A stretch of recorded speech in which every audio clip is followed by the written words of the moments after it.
Cool. Right. Hey, man. You want to talk about some sound for a bit? Yeah, let's do it. So, I was wondering, would you consider yourself more of a live sound guy or a studio guy? I'm definitely a live sound guy over studio at the moment. Simply from the fact there are so many more opportunities with live sound than there are studio. When you've recorded a band's album or tracks or whatever, then they haven't got another one for a while. They go touring and then they come out with something else, but they've got to write it. But almost every night there's a venue that's playing music that need a sound engineer. So more than 4 or 5 times out of the week, I can do live sound. And I guess in live sound, you've got a lot of different opportunities as well. It's not just front of house, it's patch, monitors, system tech, all kinds of stuff you can be involved with. Yeah. And everything at once if you're at a small venue. Yeah, that's true. Do you often find yourself doing a bit of everything, or do you have a defined role that you found yourself in? On the bigger shows, I'm definitely within a defined role, either like a leadership role or like front of house, patch, monitors. But in the smaller venues, so the maybe 300 to 400 cap, you do everything pretty much. And then if there's people about, they'll help. But what's the capacity of XOYO? XOY main room is about 1.2 thousand. And then you've that got include the upstairs as well. Yeah, the mez, yeah. And then you've got the outside area, which is a rooftop, and then there's 2 more venues. You've got AV, and then you've got like the warehouse kind of vibe. And we've just installed somewhere for outside as well. So, what other venues have you worked at that are bigger, smaller? Yeah, so I've worked at the town hall. I've worked at like the Night Owl. That's smaller, isn't it? Yeah, the Night Owl's like a local, small, independent place. You got an idea of the capacity of that? Maybe 400-500, but that's including outside, and I have no idea, to be honest. And with that, you're doing everything, right? You're doing Mons, front of house, patch. Yep. Sometimes you get people to help you out, don't you? Yeah, I mean, I'm all for people coming along and shadowing, and whoever's interested in being part of it. And typically they help me out on patch, and then eventually I'll let them on getting in front of house and doing some more fun stuff. But yeah, what's the challenges with being on that balcony in Night Owl and having to like look down over the crowd to do front of house? Because obviously you're in such a weird position where you're not going to be hearing anything like what the audience is hearing. Yeah. So one of the biggest things with doing front of house, I find, is being present in the room and hearing what the room is replying. Do you ever go down and mix in the audience with an iPad? Sometimes, yes, but I find with the iPad, I can't correct things quick enough.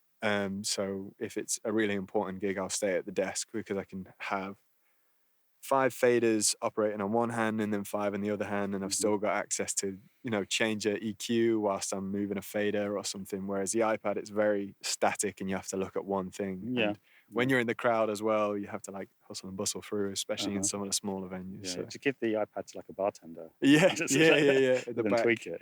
Yeah. Well, with the Night Owl, what I've found is the bass response is so collected underneath the balcony. So I'm hearing it and it's sounding great. And then as soon as I come down, it's like, whoa, fucking, sorry. Am I allowed to swear? Swear as much as you want. Okay, cool. We're all adults here. Yeah.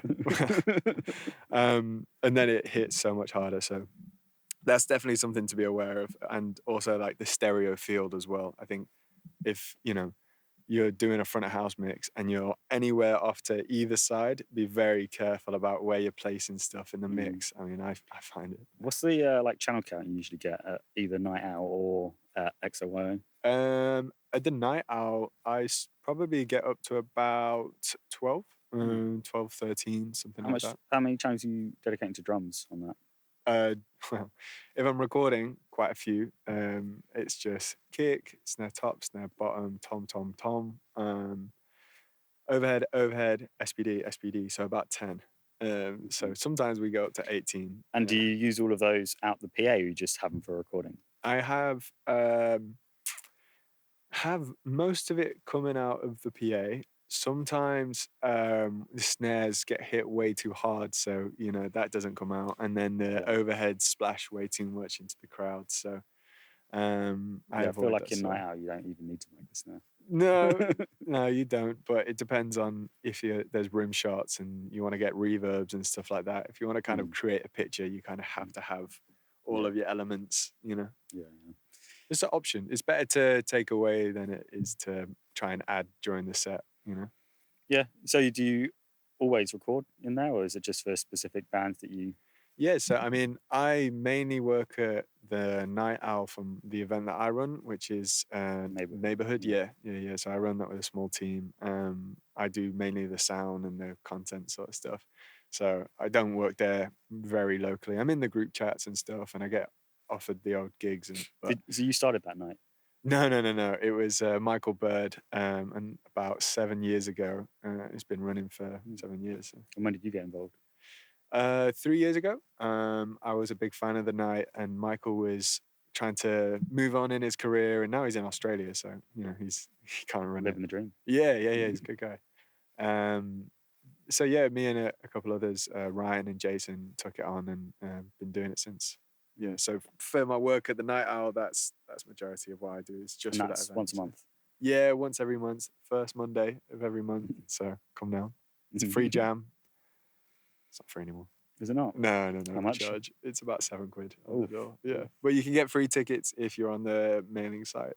So okay. there you go. Cool. So I thought maybe we could talk about mics. I like mics. Okay, yeah. We can talk about either studio or live. You said you're more of a live guy, so Yeah, why don't we approach it from that? sure. So, Mics. yeah. Recently started using the V7 again. Okay. I've used it on snare. Okay, yeah. No, the V7X. Yeah. I've used on snare. Yeah. You know what the difference is? Is it polar pattern? Or? No idea. Yeah, I wasn't blown away when I used the V7X on snare. Yeah, I mean, I wouldn't use it on snare. What are you using on vocal? Yes, yeah. Vocal. It's just a bit nicer and brighter on the top end and a bit sharper, getting less feedback, getting more clarity. It's just a better place to start than a 58. Essentially, it's not crazy, but I enjoy it. Cool. Yeah. So I thought maybe we could do like a rundown or say an instrument. Okay. You say like your mic or like Okay. it doesn't have to necessarily be a mic. It could be like your approach to recording it or sure. micing it live. Let's go electric guitar. Electric guitar. I like to take a DI and a E609. Classic E609. Do you stand or flop it down? I tend to flop it down because I feel like when it's on a stand, it's easier to kick, knock about, move about. But if you've got it dangling down with a bit of tape and you make sure you have it going where it needs to be. Yeah, you don't want it facing the wrong way. No, definitely not. That is the worst. But I've seen it done. Yeah. Or the cable like has a kink in it and it like slowly. Yeah, it slowly turns. Yeah. So you gotta have a nice cable, but I definitely prefer that over like a 57, just because it's so close and it's always going to sound the same. And it's pretty clean. 57 is quite hard to beat though. Yeah, 57. If you want that sound on guitar. Yeah, I definitely understand, but I think for live sound purposes, if you've got a DI coming in and you've got the sound of the amp, the disparity is not. What are you doing with the DI? Easy. Just for a clean sound. Putting it out the front or for recording? I'll do it normally for recording, but sometimes out front, if it's like a solo or something, you want to just get it a bit. And do you go pre or post pedal board when you're DIing? Post. Okay, so you get all the pedal sound. Yeah.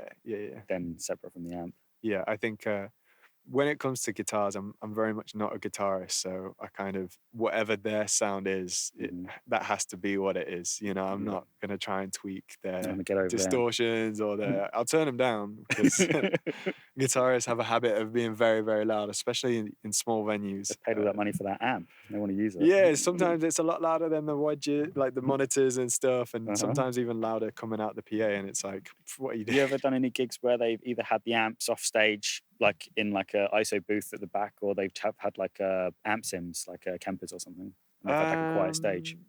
No, I haven't. I've definitely had some touring parties come through that use that sort of stuff, but me personally, no, I've not had that. Yeah, I know they do it a lot for like big gigs where they can most big have gigs, all the amps behind the stage. Yeah, there's the noise on stage is so quiet. It's like just the acoustic drums and stuff like that, anything acoustic, but everything else is just going straight. Yeah, and then you just have everything on in ears. Yep. Yeah. Right. What about acoustic guitar then? Acoustic guitar. For live, I'll always take a DI. Miking a acoustic guitar is so tough because you can't predict the way that they're going to move on stage. They want freedom, and you've just got to pray they've got good pickups. You ever have a gig where they've not had pickups in an acoustic? No. That's not a good gig. Or not a good guitar. There must be people that purists have no pickups. I mean, I have had that, I think, once with you at Shrewsbury Folk Fest, perhaps. Maybe, yeah. And then we just whacked a 57 on it. Yeah, classic 57. Classic. But you have to get them to sit down and stay still. Yeah. If they're sitting down, it's not an issue. Yeah, but on a lot of the gigs that I do, it's not the case. It's more, up and about and in front of the crowd and moving around. So make sure we're still recording over there. The red light on? Yeah. Right. Where do we get to? Electric? Yeah. Acoustic? Yeah. Let's do some drums then. Snare mic. Snare. 57. I love a 57. Top and bottom? Or do you? No, so something else underneath. Yeah, something else underneath. Typically like a small pencil condenser, if I can. What I've started to use, which was a recommendation from my friend Harry, is instead of going straight up, is going across. So it's not like snare top, snare bottom. It's like snare top and then snare, like almost like a right knee kind of thing, getting across. And where's that pointing? So it's like away pointing from the hi-hat? Yeah, so hi-hat here, snare here, and it's coming in here. So it's kind of like across the springs more than going. Springs, yeah. I think they're called snares. The rattlers. Yeah. Yeah, so that way it's like less phasey, and you're kind of getting a different, like, more toppy sound, which is kind of what you want from the bottom. You ever use a shell mic? No. Just right on the edge, like between top. If you've only got like the one mic, yeah, you don't want to commit to top or bottom. You just have it right on the side, or you have top shell and bottom. No, not so much. It's quite in successful. live sound. No, in studio. Yeah. But it gives you like a blend of the two. Yeah. And it also gets the mic away from the hi-hat a little bit more as well. And it just gives you like a more neutral overview of the drum. You're never listening to the top of the snare right next to your ear. True. Yeah. Just balances it a bit. I think when we talk about mics, like the genre is so important, and like placement, all of that is so relevant to genre. Like if you've got a metal, bang, you want to get a 57 tight in so you can get the explosiveness. But if you've got like some jazz, that would be a good, getting in on the side. Yeah. Love that. It's a good idea. Yeah. So 57, nothing fancy, no like hidden gems. No, there is. I thought a hidden gem. M201, Bayer Dynamic, favorite snare mic. Yeah, I mean, if I could, but we've got one here. You could use that. All right, give it me. I've asked Dan about that. Yeah, but actually, allegedly, George Massenberg's favorite snare mic is a Sennheiser MD431. Okay, sure. He invented the parametric EQ, so yeah, he's allowed to have whatever preference he wants. I don't know if that's true or not. I just heard that somewhere, some forum or something. Yeah. But that is actually a really nice mic to use. It's a vocal mic, handheld. It's got a switch on it. No, yeah. But that on snare is great. I think, again, with like, I don't have a massive personal locker of microphones, so I'm kind of at the mercy of the venue. So you kind of have to, I mean, I build my mic locker around what I've been given before and what I have access to. So yeah, and in live sound, is it that you are expected to show up to gigs with like your own pack of mics, or venues will supply those? Like, what's the deal there? Typically, well, all good venues or decent venues will have a basic mic package, and then you'll find like a Beta 91, some typically clip-on tom mics, I think 604s, and then you'll get 58s and 57s and a couple of DI boxes. But yeah, typically everywhere I work will have a full mic package.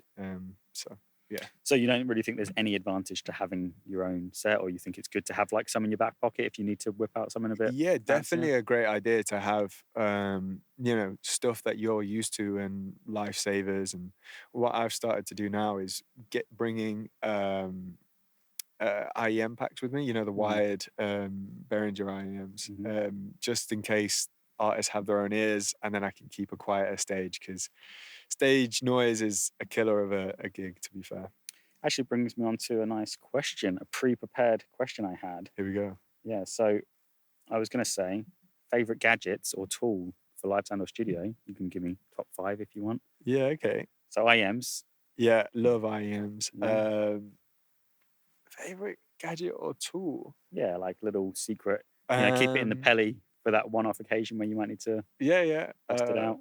I mean, kind of have to go for my Leatherman, Mm, to be honest, because typically I'm started to become more adapt to just whatever the venue has, I'm going to try and work with it. And mhm, I have my own equipment, but if I can make it work with their stuff, I always will. If I can make it better with mine, I'll try. But yeah, having like a Leatherman just to get through like different adapters on stuff, or things are mhm. broken, or just loads of stuff it's useful for. You got your Leatherman back then. Yeah, I got my Leatherman back. Yeah, I bought another one, but yeah, It's got your name on it.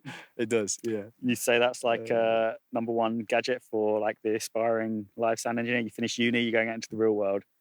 yeah, Leatherman's the tool to have. yeah. I think a Leatherman and some electrical tape. But I think if you're in live sound and you're genuinely in it, you're going to have access to microphones, you're going to have access to a desk, and you're going to have access to XLRs. And if you don't have access to that, it's not a good, I have seen you know. people carry in their Leatherman in their pelly cases like little gas powered like soldering irons to do like a Yeah, touch up in yeah, a field, yeah, quick XLR fix in a field somewhere. yeah. That can be useful.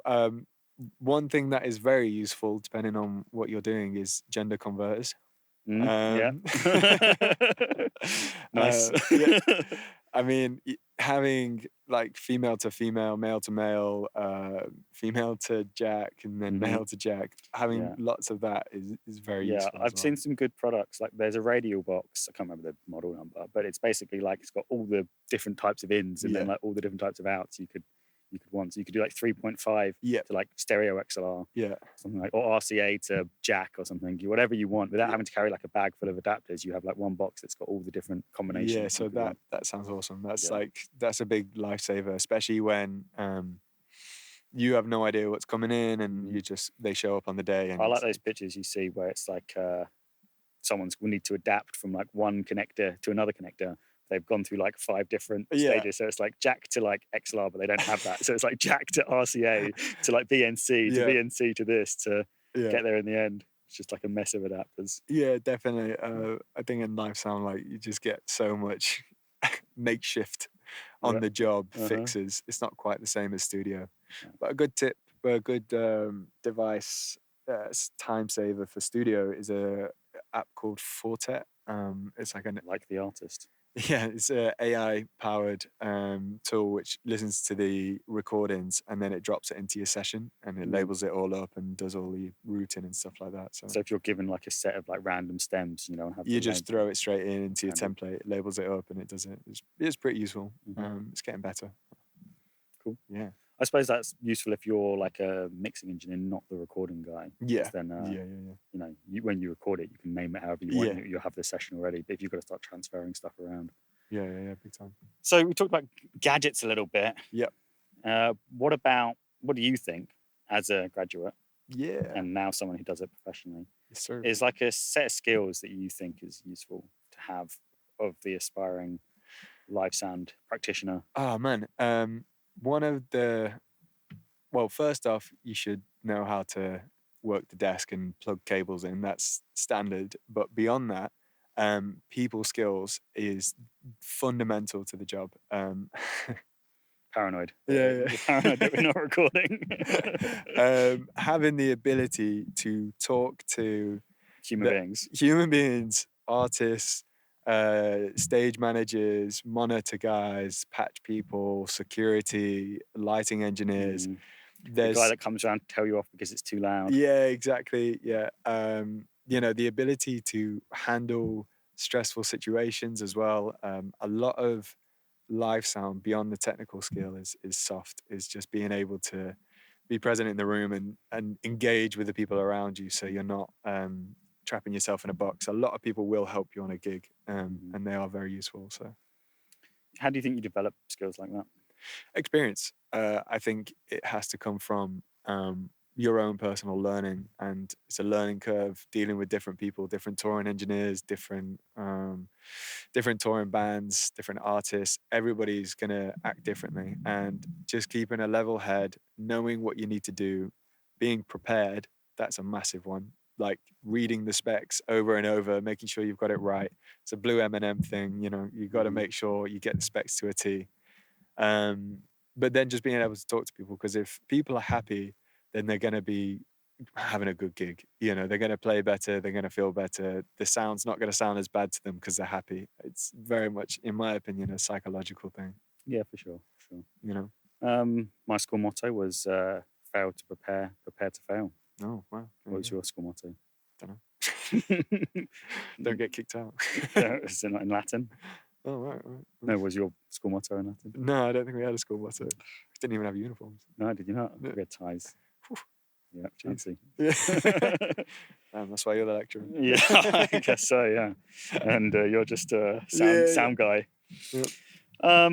Yeah, I think you're right. I think having like human skills is more than 50% of the game. Yeah. You can be the best at using a bit of desk or whatever. If you can't if you can't ask a person on stage, like if that's good in their wedge or whatever, or if you're deafening them in their in-ears, then it doesn't really matter how good you are at using the desk if like you can't be like, oh, is that good for you? And they go, yeah, can I have a bit more guitar? Yeah, and unfortunately, a lot of this game is networking. So if they don't like you, you're not going to get booked for the tour, and you're not going to get booked by the venue if the venue manager doesn't like you. So the most important skill is to be likable.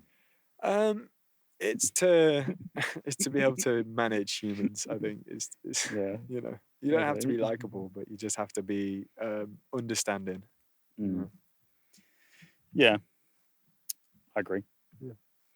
And you're very likable. Thanks so that's handy. Yeah. How many of your gigs have you got just through someone knowing you and liking you? I think all of them. Only recently I've just started to work B Music as a casual tech, and that was an interview, and that was obviously it was a practical interview, and I did have to show that I was practically capable, which I am. But originally, a lot of my gigs were just pure excited to be there and wanted to be in the space, and wanted to do as much as I can. Did lots of shadowing, did loads of shadowing with engineer here, Nicolo. I know him. I want to get him on the show. Yeah, he's great. Yeah. Doing tours with the orchestras and doing opera festivals and loads of jazz gigs, and shadowing's massive. Shadowing's so important. I forgot. Did you do a lot of shadowing when you were undergrad? Yeah, big time. Yeah, you were part of Life Science Society, weren't you? Yes, indeed. Vice president. Yeah. But did you do before you were vice president? Yeah. Did you do much? Unfortunately not. It was COVID, so it didn't actually exist, unfortunately. I've heard about that. Yeah. It's a little thing went by. But yeah, I think shadowing opportunities is where it's at for the industry. Yeah, big time. It's I think the first time I worked at XOYO was technically, formerly the Mill. It was a shadowing gig. By the end of it, I'd done so much work. I'd said to the tech manager, "Look, pay us for this. I'm not here for fun." So, and then he did, and then I just got repeated work. My rates are paid you in money, cash money. Yeah, money. Yeah, not another. No, forms of payment. No, not for me. No, I don't participate, but in other forms of money. Okay. I typically just go for the standard currency. Cash money. Yeah. Pound sterling. Yeah. I was going to ask, I don't know if I was going to ask, just a statement, I guess. Maybe it's a question. Go ahead. Yeah. You talked about like soft skills. Yeah. How much do you need to know about specific desks? Like, do you need to be proficient on Midas desk, Allen Heath, Yamaha, Digico? Or is it you have a general knowledge of, using a digital desk, and then you learn for specific venues, or you've got a gig coming up where they're going to be using a Digico or whatever? Mm. Or do you think that you get better opportunities if you are proficient at a wide range from the get-go?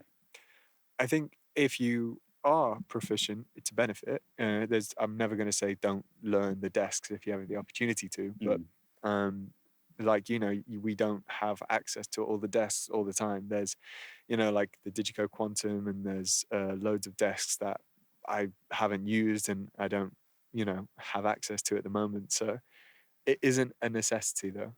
If you want to learn something, or if you want to do a gig, knowing the fundamentals of where you're plugging it in, where's that coming into the desk, have you gained it, have you gain staged it right, is everything where you want it to be, do you have access to the mics, is it coming in correctly? That's all you really need for a gig, sound in, sound out. So what desks do you encounter most in the wild?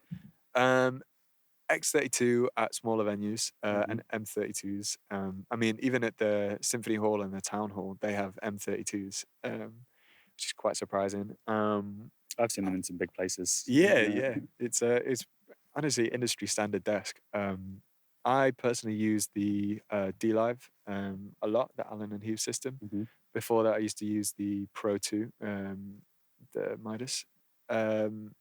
Yeah, that's what I'm on a lot. But I like the Yamaha desk. I like the SSL desks. But in terms of the necessity of knowing a desk, you can have access to Google on a gig. There's nothing stopping you from going, where is this page on this desk? So if you're worried about a gig, just learn the fundamentals of the desk by Googling it. Or, when you get to the venue, show up early, load somebody's show file, have a look what they do, see where the routing is. There is no venue that you shouldn't be able to throw on a gig.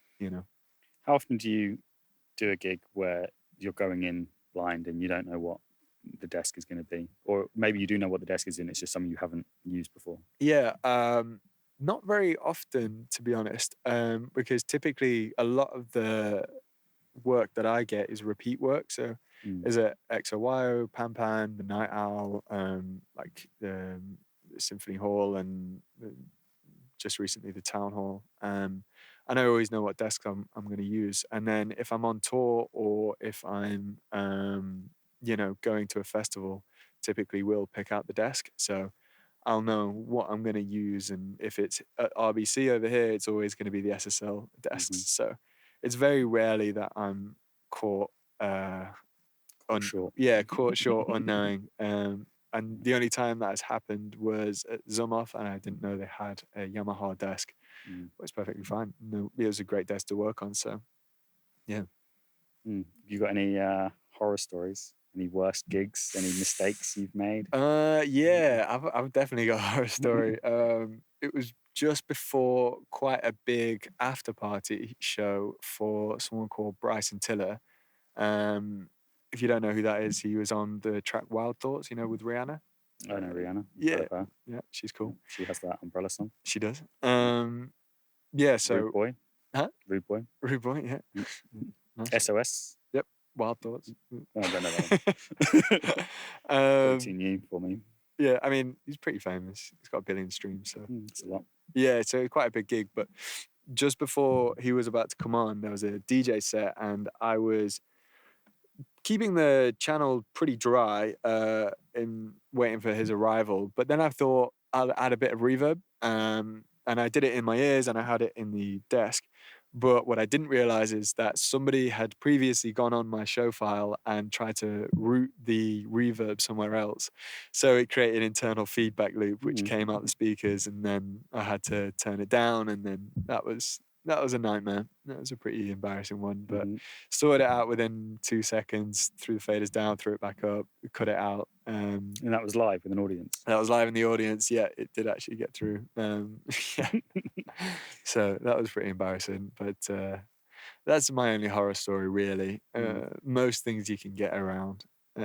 But internal feedback loop is pretty pretty bad. One of the ones you don't want to be doing. Yeah, live. it's be aware of it, set it up before. That was my fault. Be prepared. That's a big one. Be prepared. Yeah, your school motto.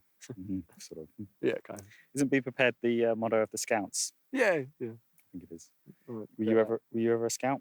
I was. Yeah, I did Same. my Duke of Edinburgh goal. Nice. Is it Scouts that's the older ones, and there's like brownies It's and Cubs. I think. Cubs. Yeah, maybe I yeah. wasn't a Scout. Maybe I was just a Cub. Cubs, Scouts, and Explorers or something. I don't know. I think I was a Cub. Cool. Oh. Yeah, and then I didn't become a Evolve. Scout. Yeah. Yeah.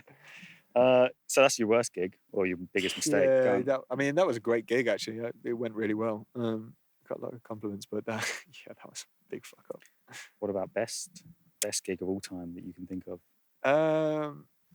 I've had some really great gigs, and the one that comes to mind is probably my most recent. It was doing the front of house mix for Little Sims. I didn't know I was going to be doing the front of house, so it was a bit of a surprise on the day, but very excited. I'm a big fan of her. I was a bit nervous about it because I was such a big fan. But she came through. It turned out to be just her and a DJ, but she brought some DPA de facto heads and had like a full wireless system. I had a great monitor engineer with me, great lighting engineer as well. So I was very happy. It turned out really well. I was very prepared for it. She was lovely. Where was this? At XOWow. It was on Sunday. And it went really, really well. And I had a really good time. So and she was very happy as well. She came over and complimented it. So I hear the de facto stuff's nice. Yeah, very toppy. It was it was a lot actually. But that's what EQs are for. Huh? That's what EQs are for. Yeah, I mean, if it's such a good mic, you shouldn't need it. But then I DPA hear you say that. You're not going to get sponsored now. No, I was hoping to get some DPA mics. I mean, no, scratch check. No, it was good. It was just because she's a rapper, so I would think it would be amazing on a jazz vocalist. But because rapping is quite close and they're cupping it and they're getting in, and it was just a bit a lot. Yeah. Why is she touring with de facto? Well, she doesn't like it. I think she likes it. I made it sound good, so I just had to do a lot in the top end. You got a favorite mic? I got a favorite mic. Yeah, like best all rounder, like Desert Island mic. Yeah, okay. I love Is this for recording or is this for live? I don't know. You choose. You can do one for recording, one for live. Okay, so clear one for recording is a AKG 414. I just find it's the most versatile to get the cleanest sound. I just think it's a good mic. If you want to hear something sounding good straight from the source and not have any coloration and too much craziness, it's great. And the polar patterns are great. So, is that cool? Yeah. Let me just go pause it. Who is it? Okay.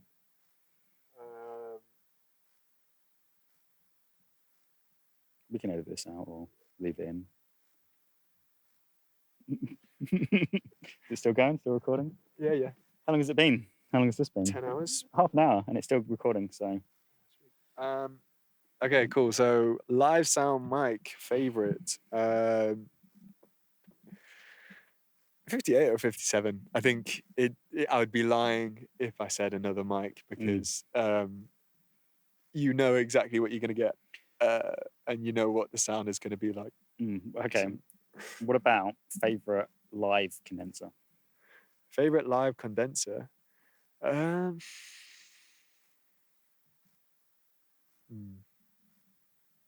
really like the DPA 1499. That's like the clip-on, for orchestras and stuff like that. I really enjoy that mic. Just for flutes, for violins, for cellos, I think it sounds really good. It sounds very close, but it sounds great. And then I really like the Neumann 184, I think it is, the pencil condenser they've got. Yeah, they're great. I really enjoy those. I really enjoy the Sweps mic that they have. I've not used those. Yeah, it's nice. It's really nice, especially on piano. If you've got a grand piano and you want a tight sound, that's really nice. You ever used large diaphragms live? Yeah, definitely. Especially as overheads. I've used them if I'm recording some stuff as well. I've Mm. used them on like saxophone. I've used them on double bass once actually. I had a clip on as well, but just to try and get a bit of the outward sound. They move a lot, which is a shame, but and not the mics, but the people. Attach it to the instrument. Yeah, the what? One of these. Yeah, yeah, yeah. I like those mics. I like a U87 as well. Obviously, who doesn't? For lead vocal or just all rounder. All rounder. I think on it sounds great on guitar. Sounds great on vocals. Sounds great on as overheads. Again, it's just another great large diaphragm condenser, like a 414. You do a lot of like R&B and rap vocal recording, don't you? Yeah, yes, sir. This is Yeah. 414 and U87 your go-tos then for that sort of stuff? Sometimes I go for the SM7B because it depends on the rapper, depends on their vocal tone. You kind of don't want to get too much top end, you know, that it's not about the top end or the necessarily like the clarity in terms of like high fidelity. They kind of want to sound like they're coming through uh on the top of the mix without being you know, all toppy. How do you decide? Do you just listen to their previous work and think what would be good for it, or do you often do like a little shootout before you get into recording? Yeah, typically I'll try and do a shootout. Obviously, it's great to hear what musicians sound like before because that's can be your influence, and that's like how you're gonna get something they like. Because at the end of the day, it doesn't matter what mics you like as long as they're happy. It doesn't matter what sound you like either, as long as an artist is happy. Um, but yeah, didn't somebody do a recent report on that? The best rap mics. There may or may not be a paper coming out. Is that are you gonna do it with them? Yeah. Yeah, nice. It hasn't been approved yet. Yeah. So Oh, let me know. by the I'd end like of to jump by on the end that. of July, maybe there'll be a paper Yeah. about the best. Okay. The paper actually doesn't look at like the best mic. Yeah. What it's kind of looking at is there a difference between like a good mic for one singer Yeah. versus another singer? So like vocalist dependent microphone preference, and then also like phrase dependent microphone preference. So like is the same singer rapping like one set of words, like does their preference of the microphone change for like them rapping, say, a different context? Like maybe you have a more laid back kind of a context versus like more of an aggressive context. Do you need to have a different mic for the phrase? So, okay. Interesting. Yeah. Yeah. That's with Owen, right? Owen, yeah. Yeah. And so, yeah, that should hopefully get approved. And yeah, great. And then that come out. Let me know. I'll be interested but to read that. I think what's more interesting is how actually, this is maybe controversial. How much does the microphone actually matter sonically versus like reputationally or visually? Like if you go in and you've got the best mic in the world and it's something no one's ever heard of, but you know it sounds amazing, and they're like, oh, what's this? Some like no-named Chinese mic. Yeah. And you're like, oh, but honestly, it sounds great. Or they go into the studio and there's like a mic that they've seen all their favorite rappers rapping in, like a C800G or something. Yeah. How much of that is going to affect their performance and their charisma and their energy and their like enjoyment of being in the studio and leading to a better performance, regardless of if like it's a 5% difference in perceptual quality, whatever that means. Yeah. Like, what's your take on that?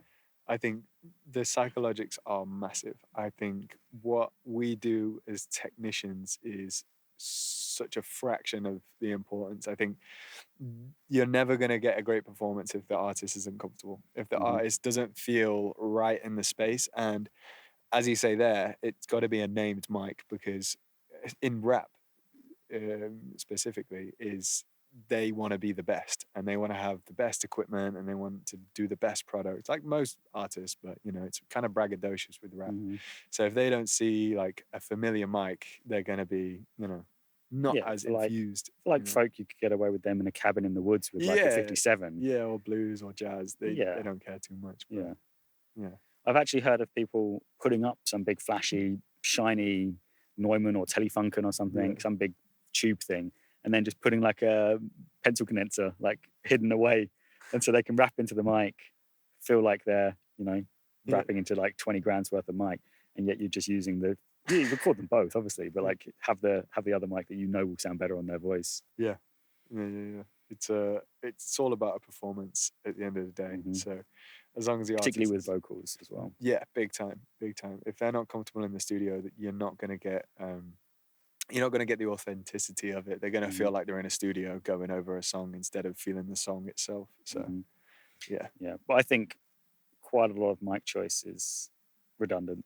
yeah, I think after a certain level, say like £400, £500, the quality difference is negated by any processing that you do anyway. mm, I think obviously 58 versus like a U87, but if you have something in the middle somewhere between that, mm, £400, you're going to get a good sound. If you've got good preamps and like a nice sounding room, yeah. the mic is the least of your concerns, really.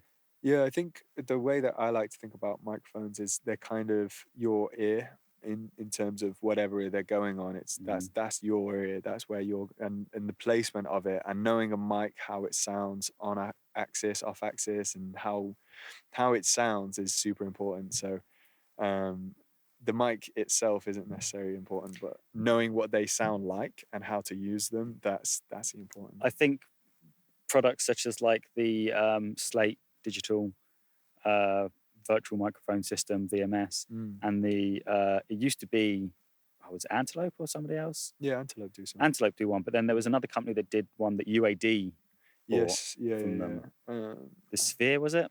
Yeah. Yeah. So I think that just goes to show that these like expensive microphones can be modeled quite accurately by a really flat, clean mic Yeah, that you just apply the necessary processing to, and then you've got 10 mics for the cost of like whatever one of those EMS mics costs, or the Sphere, whatever it is. yeah, So I think that kind of has shown that there's not as much importance on the mic itself after a certain quality level. yeah. I think with those modeling systems, it's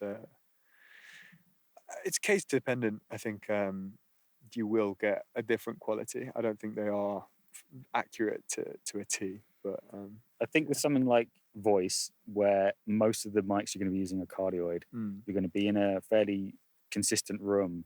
You're not going to be too worried about like off-axis coloration. You're going to be able to model a mic much better than if you were mm, trying to model a mic for a drum kit where you've got the hi-hat mic coming in from the side, yeah, things like that, where you're trying to model like the off-axis frequency responses and the coloration from that. yeah, So I think that just a single source yeah, in a like straight into the mic cardioid is much easier to get a more accurate result yeah. from that. You ever, You guys should get one. yeah, we should get one. You were talking about buying one at one point, weren't you? Yeah, they've got a discount on at the moment where if you buy one of the UAD racks, you get a modeling mic free. Mm, So the DL system, which is cool. you Yeah. can get one. Thinking about it, but there's other things to think about first with the budget of the studio. So Mm. yeah, You need to get your monitoring sorted first, right? yeah, monitoring, just general wear and tear of equipment. So You still looking at the IK Multimedia. yes, sir, yes indeed. Yeah, great pair of monitors. Mm. I've heard very good things. So Have you heard them? I have not, but I've heard people who have heard them Are say you good able to things. like rent them out, like try before you buy They're and actually see? sold out Oh, at the moment, and popular. yeah, well, I think it's part of the plan. I think they're releasing a new one soon. So like the IK Multimedia iLoud 2s or whatever. So What size are the drivers? I don't know. I thought they're small, aren't they? Yeah, they're MTM, so there's like mid, tweeter, mid. Mm. It's there's no subs, but the way that they're different is through their calibration system.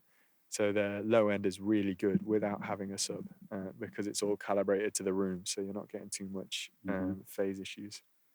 And they'd go into the one in Bearwood. Yes, yeah, yeah, yeah. You're gonna have your own room there. Yeah, yeah, yeah. I mean, the whole space is going to be like a room, like for me to use. Yeah. Oh, okay. I thought like Hal would have his space and.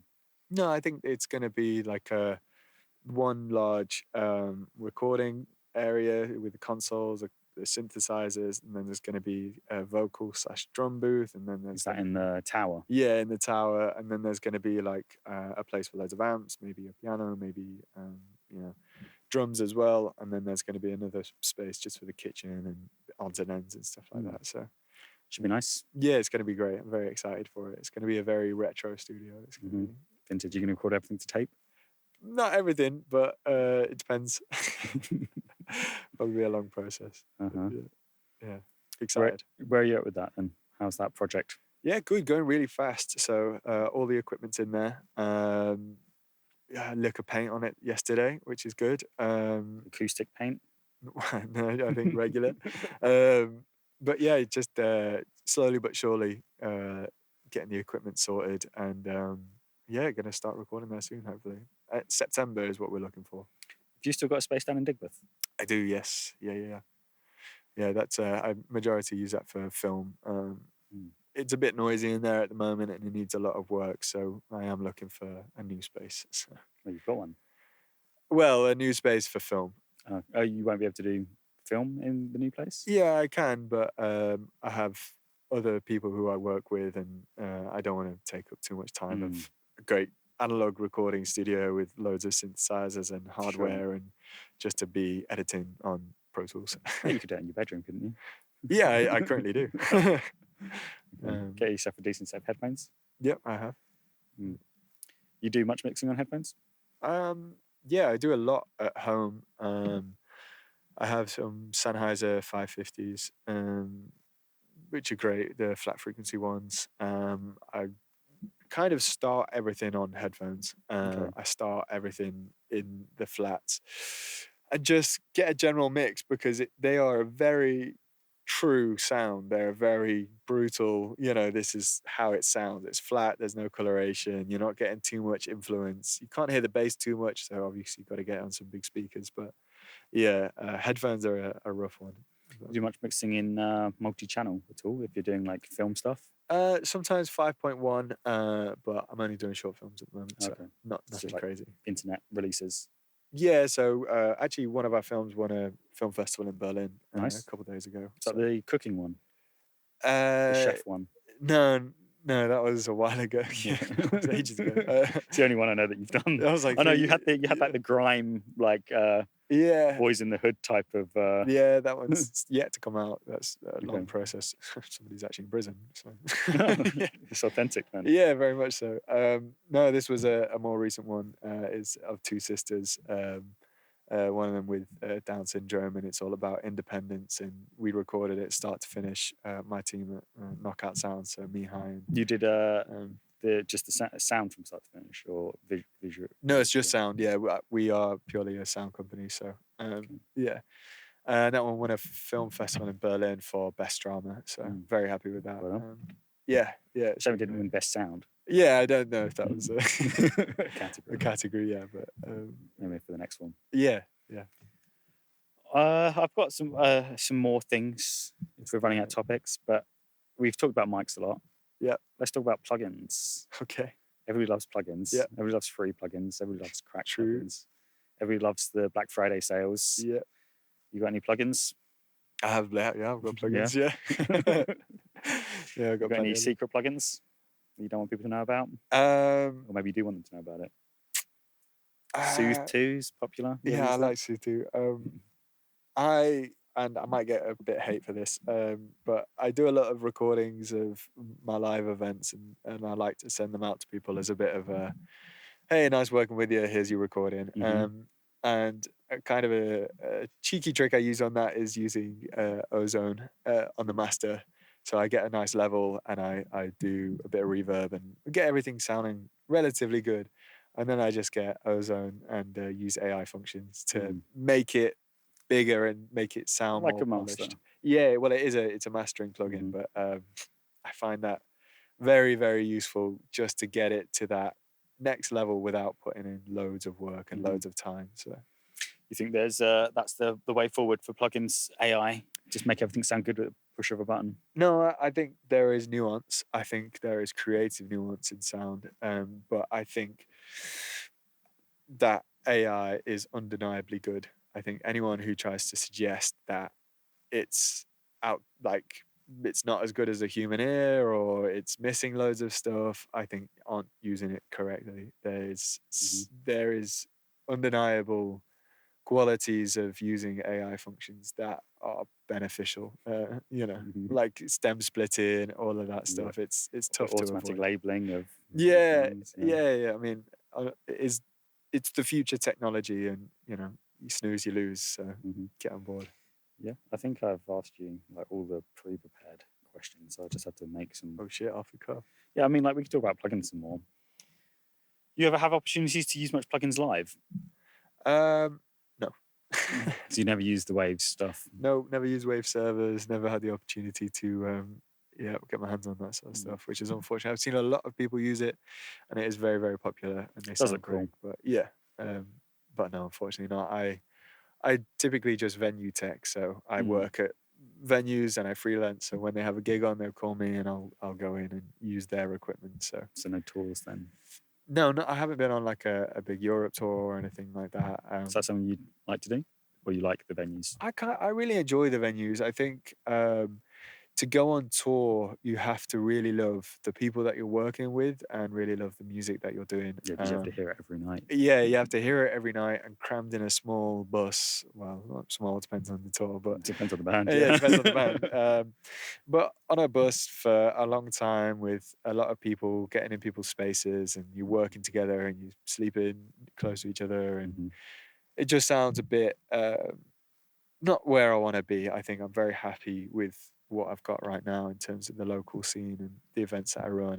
And it must be nice to see new bands coming through. You get to get exposed to lots of new music. Yeah, new music, new people, new systems. Almost every different event, I'm seeing a new desk with a new setup, and it's very very exposed to different genres, from metal, drum and bass, to rap, to jazz, to classical, to opera, to comedy, there's oh yeah, you did some like stand-up stuff. I did stand up yesterday, which was nice, at the town hall. You do corporate stuff? I don't actually get into any of the corporate stuff. I get so busy with my already sphere of work that I don't find the time to get on the corporate. It's very well paid, but it's I don't know. It's not for me. I Set don't up one lapel mic for a PowerPoint presentation. Yeah, and then just which sit is at the back of the room for the rest of the day. Yeah. I find it a bit demoralizing. Yeah. If I can work with a band, then I'll work with a band, even if it's a smaller venue. And if I can work at a space that I'm comfortable with over driving somewhere and setting up a PA and doing like a PowerPoint presentation, I'd rather just go somewhere local. Yeah. Cool. I think we're coming up to the hour. Yeah. Anything else you want to talk about?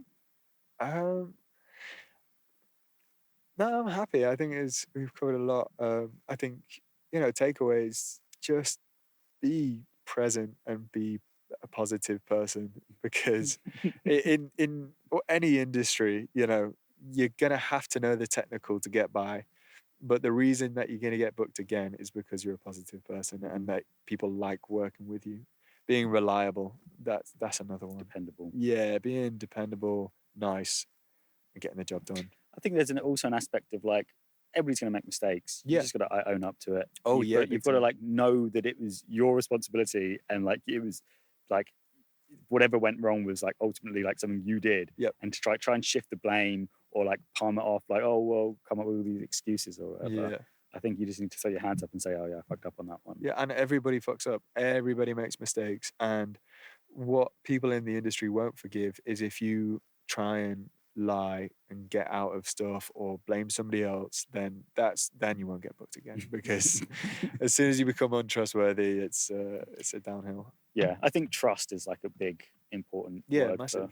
Because you've got like, for example, Mons. You've got people's like livelihood like in the palm of your hand. You send like an internal feedback loop to those in-ears at 150 dBs or whatever. Those people are trusting you to not deafen them. And the tour manager or whatever is trusting you to put on a good show for the front of house position, all of that stuff. Yeah. And I think ask questions. Don't be afraid to ask questions, because you don't know everything. Nobody does. And if you're in a new space, or if you just don't know something, don't try and be the hero and, fix it by just guessing. Ask questions. It's okay. Yeah, there's always going to be someone that knows more than you. Yeah, definitely. Cool. All right. Let's wrap it up. You want one of these? Cool. Stop that.